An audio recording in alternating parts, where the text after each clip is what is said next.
கதம்ப சாம்பார் கல்யாண வீட்டில் செய்கிற மாதிரி எல்லா காய்கறியும் பருப்பும் போட்டு ஒரு சூப்பரான கதம்ப சாம்பார் எப்படி பண்ணலாம் அப்படின்னு பார்க்கலாமா.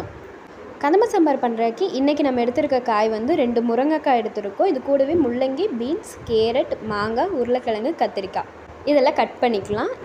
குக்கரில் இப்போ 100 கிராம் அளவுக்கு துவரம்பருப்பு எடுத்துக்கோங்க. இது கூடவே நீங்கள் துவரம்பருப்பு எடுத்த பாதி அளவுக்கு வந்து பாசிப்பருப்பு வந்து எடுத்துக்கோங்க. இது கூட 1 ஸ்பூன் போல் தட்டைப்பயிறு, 1 ஸ்பூன் அளவுக்கு கொள்ளு எடுத்துட்டு 2 பல் பூண்டு, இது கூடவே கரெக்டாக 5 வெந்தயம் வந்து சேர்த்துக்கோங்க. 1/4 ஸ்பூன் அளவுக்கு மஞ்சத்தூள் சேர்த்திட்டு 1/4 ஸ்பூன் அளவுக்கு நல்லெண்ணெய் இல்லை விளக்கெண்ணெய் வந்து சேர்த்துக்கோங்க. இப்போ பருப்பு மூழ்கிற அளவுக்கு தண்ணி ஊற்றிட்டு ஒரு 3 விசில் வச்சு பருப்பை மசிச்சு வச்சுக்கோங்க. சாம்பார் செய்யறதுக்கு இப்போ ஒரு பொடி அரைக்கணும். அதுக்கு 1 ஸ்பூன் மல்லி, இது கூடவே 1 ஸ்பூன் அளவுக்கு கடலைப்பருப்பு சேர்த்துட்டு ஒரு 10 செகண்ட் வறுத்ததுக்கப்புறம் 1 ஸ்பூன் அளவுக்கு குருமிளகு, ஒரு 15 குருமிளகு போல் சேர்த்திக்கோங்க. 1 ஸ்பூன் அளவுக்கு ஜீரகம் சேர்த்திட்டு நல்லா வந்து ஒரு பொன்னிறமாக வறுத்ததுக்கப்புறம் இது கூடவே தேங்காய் வந்து துருவி சேர்த்திட்டு தேங்காவோட ஈரப்பதம் போய் நல்லா ஒரு ட்ரையாக வந்ததுக்கப்புறம் மிக்ஸி ஜாரில் தண்ணி சேர்த்தி அரைச்சிக்கோங்க. இப்போ ஒரு கடாயில் 1 ஸ்பூன் அளவுக்கு எண்ணெய் ஊற்றிட்டு கட் பண்ணி வச்சுருக்க முள்ளங்கியை சேர்த்தி நல்லா வந்து நம்ம வறுத்தெடுத்துக்கலாம். முள்ளங்கியை இந்த மாதிரி வறுத்தெடுத்து சாம்பார் வச்சோம் அப்படின்னா அதோடய ஃப்ளேவர் வந்து கம்மியாக இறங்கி காய் நமக்கு சாப்பிட்றப்போ சூப்பராக இருக்கும். அதே கடாயில் 2 ஸ்பூன் அளவுக்கு எண்ணெய் சேர்த்திட்டு கத்திரிக்காயையும் வந்து நம்ம வதக்கி வந்து எடுத்துக்க போகிறோம். கத்திரிக்காயை வதக்கிட்டு சாம்பாரில் ஆட் பண்ணோம் அப்படின்னா அது நல்லா ஜூஸியாக. கத்திரிக்காய் சாப்பிட்றப்போ ஒரு சிலருக்கு நாக்கு வந்து மக்கியும். இந்த மாதிரி வறுத்துட்டு சேர்த்தோன்னா நாக்கு மக்காது. இப்போ கடாயில் தேவையான அளவுக்கு நல்லெண்ணெய் வந்து ஊற்றிக்கோங்க. நான் 2 ஸ்பூன் அளவுக்கு நல்லெண்ணெய் சேர்த்திருக்கேன்.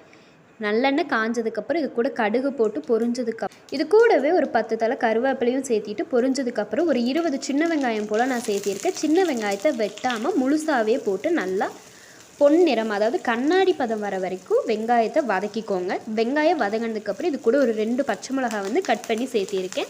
இது போட்டு ஒரு 3 நிமிஷம் வதக்கினதுக்கப்புறம் ஒரு மினி சைஸ் தக்காளி வந்து நல்லா பொடி பொடியாக கட் பண்ணிவிட்டு அதையும் சேர்த்திக்கோங்க. தக்காளி லைட்டாக வெந்து வந்ததுக்கப்புறம் நம்ம கட் பண்ணி வச்சுருக்க காய்கறி எல்லாம் சேர்த்தி நல்லா வந்து பெரட்டி விட்டுருங்க.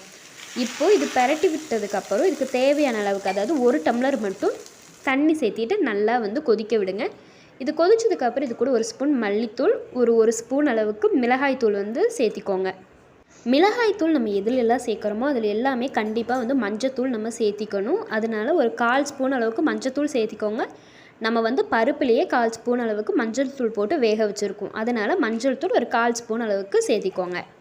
இப்போ மல்லித்தூள், மிளகாய்த்தூள், மஞ்சள் தூள் இது 3மே காயில் வந்து நல்லா பிடிக்கிற அளவுக்கு வந்து வதக்கி விட்டுக்கோங்க. இது ஒரு அளவுக்கு நல்லா மிக்ஸ் பண்ணி கலந்ததுக்கப்புறம் இதுக்கு நம்ம சாம்பாருக்கு தேவையான அளவுக்கு வந்து கல்லுப்பு வந்து சேர்த்திக்கலாம். உப்பு சேர்த்தி நல்லா வந்து வதங்கி பாதி அளவுக்கு வெந்ததுக்கப்புறம் இது கூட நம்ம சாம்பார் தூள் வந்து சேர்த்திக்கணும். இப்போது இந்த ஸ்டேஜில் வந்து ஒரு சின்ன துண்டு புளி வந்து ஊற வச்சுக்கோங்க. ஒரு சின்ன நெல்லிக்காய் சைஸ் அளவுக்கு புளியை ஊற வச்சுக்கோங்க. 2 ஸ்பூன் அளவுக்கு சாம்பார் தூள் எடுத்துக்கோங்க. நான் வந்து இங்கே சத்தி சாம்பார் தூள் எடுத்திருக்கேன். நீங்கள் என்ன பிராண்ட் வேணாலும் யூஸ் பண்ணிக்கலாம். தண்ணியெல்லாம் நல்லா வற்றி வந்ததுக்கப்புறம் வந்து இது கூட நம்ம அந்த அரைச்சி வச்சுருந்தோம் இல்லைங்களா அந்த பொடி, அதை வந்து ஆட் பண்ணிவிட்டு தேவையான அளவுக்கு வந்து தண்ணியை ஊற்றிக்கோங்க. இது வந்து புளித்தண்ணி வந்து ஊற்றி நல்லா வந்து கொதிக்க வச்சுக்கோங்க. நல்லா ஒரு 2 கொதி வந்ததுக்கப்புறம் நம்ம வேக வச்சு மசிச்சிருக்க பருப்பையும் சேர்த்திட்டு நல்லா இது கொதிக்கணும். இது கொதிச்சு வர வரைக்குமே வெயிட் பண்ணுங்கள். ஒரு 10 நிமிஷமாச்சும் சாம்பார் வந்து நல்லா வேகணும். 10 நிமிஷம் கழித்து நம்ம வதக்கி வச்சுருக்க முள்ளங்கியும் சேர்த்திட்டு ஒரு 5 நிமிஷம் கொதிச்சதுக்கப்புறம் கத்திரிக்காயை சேர்த்திக்கோங்க. கத்திரிக்காய் சேர்த்தி 2 நிமிஷத்துக்கு அப்புறம் மாங்காய் வந்து சேர்த்திக்கோங்க. மாங்காய் வந்து சாம்பார் இறக்கறதுக்கு ஒரு 3 நிமிஷம் இல்லை 5 நிமிஷத்துக்கு முன்னாடி சேர்த்திக்கோங்க. கடைசியாக கொத்தமல்லி தழை போட்டு இறக்குனீங்க அப்படின்னா கல்யாண வீட்டில் பரிமாறுற மாதிரி அப்படியே எக்ஸாக்டான ஒரு சாம்பார் ரெடி ஆயிரும்.